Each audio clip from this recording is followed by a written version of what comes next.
E aí, pessoal, estamos aqui em mais uma aula de Banco de Dados 2 e agora estamos trabalhando com bancos de dados distribuídos. No nosso último conteúdo, a gente viu quais são as principais características de um banco de dados distribuído, o que é a distribuição, quais são as vantagens da distribuição, a gente falou um pouquinho sobre escalabilidade e agora a gente vai entrar de fato em bancos de dados distribuídos. Quais são as estratégias de distribuição de bancos de dados? Daqui para frente, nós vamos estudar três estratégias de distribuição. O particionamento, que se divide em particionamento vertical e horizontal. A replicação, que se divide em replicação snapshot, transacional e merge. E o sharding, que é uma mistura do particionamento vertical com a replicação. Bom, todas essas técnicas são utilizadas hoje em dia, cada uma com seus principais cenários, e obviamente talvez a última técnica, o sharding, ela tende a dominar mais o mercado daqui para frente. Só que o sharding depende dos seus tijolos construtivos, que são o particionamento e a replicação. Então, para começar, nós vamos falar agora sobre particionamento de dados. O que é o particionamento? O que é um banco de dados particionado? Então, nós temos dois tipos de particionamento: o particionamento vertical e o particionamento horizontal. Nós vamos começar com o particionamento vertical. Então, o que é o particionamento vertical? A ideia do particionamento vertical é, obviamente, particionar, dividir o banco de dados, fracionar o esquema do banco de dados. Veja bem, eu estou fracionando o esquema do banco de dados e os dados referentes àquele esquema. Então, parte das tabelas de um banco de dados vão ficar armazenadas localmente e a outra parte vai ficar armazenada remotamente, só que ela continua acessível no servidor local. Então, lembre-se que, independente da técnica aqui, todas as características de um banco de dados distribuído têm que ser mantidas. Por exemplo, a transparência de acesso, independência de localização e, nesse caso, a localidade de referência. Bom, o particionamento vertical, então esse aqui é o esquema externo de um banco de dados. Eu tenho essas quatro tabelas, A, B, C e D. Ok? Então, todos os usuários desse banco de dados, eles vão enxergar todas essas tabelas. O particionamento vertical, ele preconiza que uma parte desse esquema seja dividido entre dois servidores. Então, aqui eu tenho o esquema interno. Eu tenho o servidor A, que tem duas tabelas físicas, e o servidor B com duas tabelas físicas. Só que eles têm acesso, tem acesso às tabelas do outro de forma virtual. Então, o esquema completo, as tabelas A, B, C, D, estão nos dois servidores. Só que, aonde as tabelas estão de amarelo, são as tabelas físicas. E onde elas estão em verde, elas são tabelas virtuais. O que acontece? A tabela C e a tabela D, elas aparecem no servidor A como se elas fossem tabelas normais. Mas toda vez que eu faço uma consulta, um acesso a essas tabelas, na verdade, eu estou indo lá no servidor B, estou acessando a rede, indo lá no servidor B, fazendo aquela consulta na tabela C, o servidor B vai retornar os dados para o servidor A, que vai retornar os dados para o cliente que fez a consulta. A mesma coisa, se eu inserir um dado na tabela C no servidor A, o servidor A vai pegar essa informação, vai mandar para o servidor B, que vai inserir os dados na tabela C física. Então, o particionamento vertical, ele divide o banco de dados, ok? Divide o esquema do banco de dados.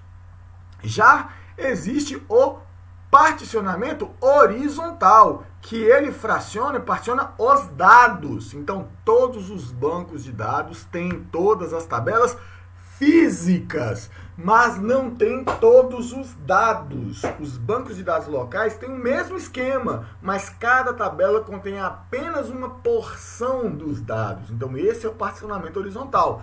Então, vamos supor que eu tenho a tabela de clientes, mas o meu subconjunto dos registros está dividido entre 3 servidores. Eu tenho um conjunto de registros que estão no servidor A, um conjunto de registros que estão no servidor B e um conjunto de registros que estão no servidor C. Então, todos os servidores fazem referência uns aos outros, porque nenhum deles tem todos os dados. Toda vez que eu faço uma consulta na tabela de clientes, que eu precisar de todos os dados, ele vai ter que entrar em contato com os outros servidores para executar esta consulta. O particionamento horizontal, ele é particularmente interessante quando você tem uma empresa com muitas filiais e uma filial não tem a necessidade de ficar armazenando os dados das outras filiais. Então, lembre-se sempre daquela questão que nós falamos. Localidade de referência. O que é localidade de referência? A localidade de referência significa que o dado que você utiliza com mais frequência, ele tem que estar sempre próximo de quem está utilizando. Então, cada filial vai armazenar fisicamente os seus dados, mas ela tem acesso aos dados das outras filiais. Só que ela não acessa com muita frequência. Quando, porventura, ela precisar fazer um acesso aos dados das outras filiais, vou dar um exemplo alegórico aqui. Vamos supor que você está naquela filial e chegou um cliente querendo comprar um determinado item. E aquele item não está mais no estoque daquela filial. Aí o seu funcionário, ele vai fazer uma consulta para ver se existe aquele item em estoque nas outras filiais. Então, esse é um caso. Aquela informação não está armazenada no seu banco de dados local, mas ele estará armazenado no banco de dados distribuído quando ele faz a consulta, incluindo todas as filiais. E aí, como essa não é uma consulta muito comum, não é muito recorrente, ele não precisa ter todos esses dados armazenados no banco de dados dele local. Então, quando ele vai fazer a consulta, ele vai consultar todos os bancos de dados locais onde os dados particionados estão para checar aquela informação. Esse é um cenário de uso dos bancos de dados com particionamento horizontal. Só que o particionamento horizontal, ele dá margem a um problema, que é o problema do conflito de chave. Então, se os meus dados, se a minha tabela é única, mas os dados estão divididos, cada tabela, cada banco de dados, ele vai estar gerando uma chave primária. E o que pode acontecer? Pode haver conflitos de chave se dois bancos de dados distintos eles gerarem a mesma chave primária incremental. Então, nesse caso, por exemplo, do banco de dados com o particionamento horizontal, o ideal é que todas as chaves sejam compostas. Então, no caso de cliente, eu tenho o ID do cliente e a filial daquele ID. Ou eu tenho estoque, eu vou ter o ID do estoque e o ID da filial. E aí eu tenho uma chave primária composta e esse não vai mais gerar conflito de chave. Uma segunda alternativa é gerar uma chave primária que seja global e única. E para isso eu vou criar uma política de geração de chaves que inclui o ID do servidor. Então, por exemplo, o ID do primeiro servidor, o server ID. Cada servidor ele vai ter um código, certo? Que é o servidor do ID. Então, toda vez que eu vou gerar um novo registro, o número daquele registro, a chave primária daquele registro vai ser igual ao ID do servidor. E aí o que acontece? Toda vez que eu vou gerar uma nova chave, eu vou pegar o último ID que foi gerado e vou somar o número de servidores. Então vou dar um exemplo simples aqui. Vamos supor que eu tenho aqui 4 servidores. Servidor A, que é o ID 1, servidor B, que é o ID 2, servidor C, que é o ID 3, e o servidor D, que é o ID 4. Então, o primeiro registro do servidor A, a chave primária da tabela vai ter o código 1. O primeiro registro do servidor B, a chave primária vai ter o ID 2. O primeiro registro do servidor C é o ID 3 e o primeiro registro do servidor D, o ID 4. O segundo registro do servidor A, ele vai pegar o último ID, que é o 1, e somar com o número de servidores, que é 4. Então, o próximo ID vai ser o 5. Depois, o ID que vai ser gerado depois dele vai ser o 9 e depois o 13. Então, vamos observar o comportamento do servidor B. O primeiro ID dele é o 2. Ele vai somar aqui o número de servidores, que é 4, e o próximo ID vai ser o 6. E depois o 10, depois o 14, e por aí vai. E você vai ver que entre os servidores não haverá conflitos de chaves, porque as chaves elas sempre vão ser geradas em intervalos para evitar que as chaves geradas nos outros servidores entrem em conflito. Então, essa é uma estratégia de geração global de chaves, para evitar conflitos de chaves entre os mais variados servidores que dividem aqueles dados. Bom, agora nós vamos examinar a forma como o MySQL ele trabalha com o banco com particionamento. Bom, antes de mais nada, a gente tem que falar sobre Storage Engines. O que são Storage Engines? São os mecanismos utilizados para armazenar os dados das tabelas. Então, o MySQL ele tem uma dezena ou mais de mecanismos desses. Por exemplo, o primeiro e mais conhecido é o MySum. O MySum, ele não suporta transações, ok? E ele é extremamente rápido. Aliás, foi por causa do MySum que o MySQL se tornou um banco de dados famoso. Porque ele é um mecanismo de armazenamento de dados em tabelas que é extremamente rápido. Só que ele não tem o recurso de bloqueios e ele não permite a utilização de transações. Então, se você criar uma tabela utilizando Storage Engine mais SUM, você não consegue criar bloqueios nessa tabela. Você vai ter alguns problemas de concorrência com essa tabela. Por outro lado, nós temos o InnoDB, que é o Storage Engine, que tem bloqueios e que permite a utilização de transações. Então, o MySum é muitas vezes mais rápido que o InnoDB, e o InnoDB é muitas vezes mais seguro do que o MySum. Mas o que nos interessa aqui agora é o Storage Engine Federated. O Storage Engine Federated, ele serve para criar tabelas federadas ou tabelas remotas que utilizam Federated Storage Engine. São tabelas que elas possuem o mesmo esquema. Eu tenho, por exemplo, o servidor A e o servidor B. Eu tenho o banco de dados A e o banco de dados B. A tabela A, que está no banco de dados A do servidor A, ela tem um determinado esquema, um determinado conjunto de colunas, chaves primárias, etc. e tal. Essa tabela B, que está no banco de dados B do servidor B, ela deve ter exatamente o mesmo esquema. O mesmo conjunto de campos, com os mesmos nomes, com as mesmas chaves primárias, tudo. Ela não precisa ter o mesmo nome.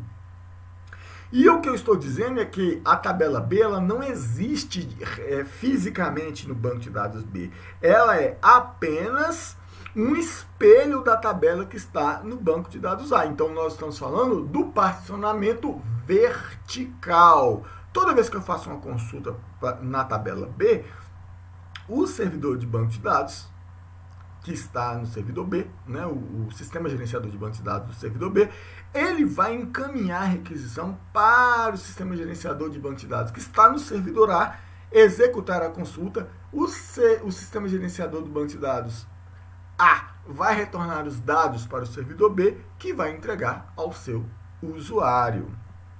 Então, em termos físicos, no servidor A, no banco de dados A, eu vou criar a tabela normalmente, uma tabela local, como nós já estamos acostumados.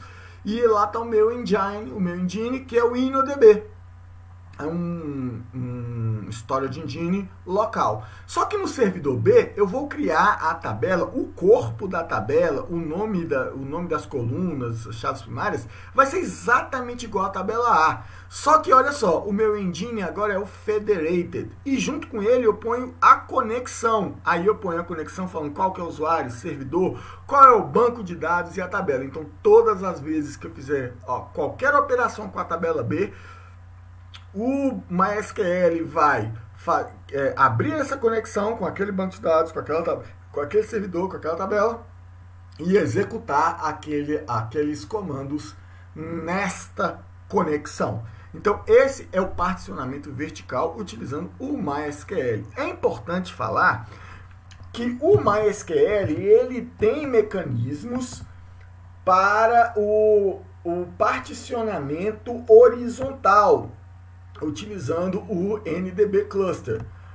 Nós vamos falar mais sobre esse NDB Cluster, porque esse particionamento horizontal do MySQL, ele na verdade ele é um sharding. Então nós vamos deixar para falar isso mais para o final da disciplina, quando a gente vai falando sobre a estratégia de particionamento a estratégia de distribuição de particionamento horizontal replicado, que é o shard, ok? Por fim, eu gostaria de analisar com vocês algumas vantagens e desvantagens do particionamento. Primeiro, a primeira vantagem do particionamento é que o armazenamento de dados é leve. Você não tem todos os dados, né? Você só tem uma parte dos dados. Os dados estão distribuídos, ok? Você pode eventualmente ter problemas de segurança no acesso de dados entre as filiais, né? Entre as instâncias do particionamento. Agora, entra a principal desvantagem, é o desempenho, porque toda vez que você precisar daquele dado remoto, você vai ter que entrar na internet, você vai ter que acessar a rede para poder buscar aquele dado. Outra desvantagem é a falta de redundância, ou seja, eu tenho dois servidores. Se um daqueles servidores ele para, o banco de dados ele está partido, seja no esquema ou seja nos dados. Se um dos servidores fica offline, aquela parte dos dados que estavam naquele servidor vai ficar offline também, então não tem redundância daqueles dados. Então essas são as limitações iniciais do modelo de particionamento. A replicação e o sharding, elas existem exatamente para atacar os problemas e limitações da distribuição particionada. Então, nas próximas aulas, a gente vai estudar primeiro a replicação e depois o sharding. A gente se vê lá, galera!